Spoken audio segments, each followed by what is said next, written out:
Amore è una parola leggera che puoi stringere fra le dita per aprire la mano nel vento e guardarla mentre vola lontano.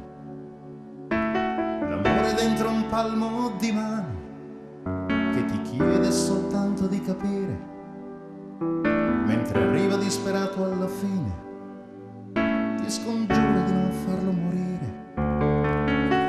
L'amore dei 20 anni, quello che regala più dolore che gioia.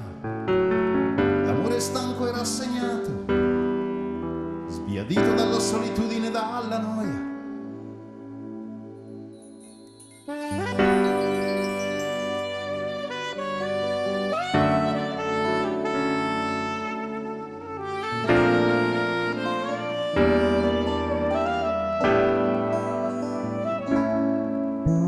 L'amore da bere e da gustare per sentirsi in equilibrio sulla terra. L'amore che diventa odio appena sente bussare la guerra. Quello che si vive una volta soltanto e si rimpiange per tutta la vita, che arriva quando ormai sei vecchio, ti fa scordare che è quasi finita.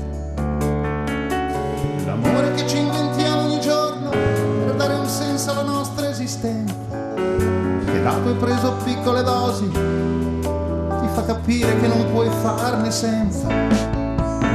L'amore per qualcosa di astratto che non tutti riescono a capire, che nasce con una semplice cosa che qualche volta ti fa pure morire. L'amore che strappa i capelli e ci rende tutti un po' calvi e cretini. L'amore che non fa rima con cuore, ma che dovremmo imparare dai bambini.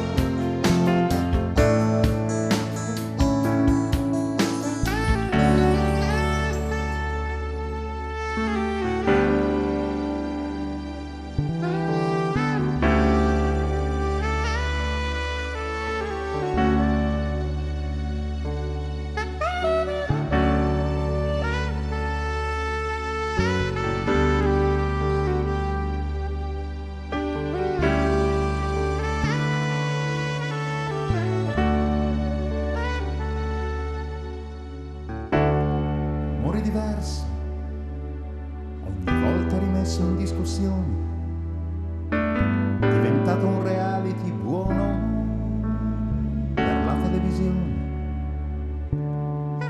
Peccato che non esistano amori uguali, ma miliardi quante sono le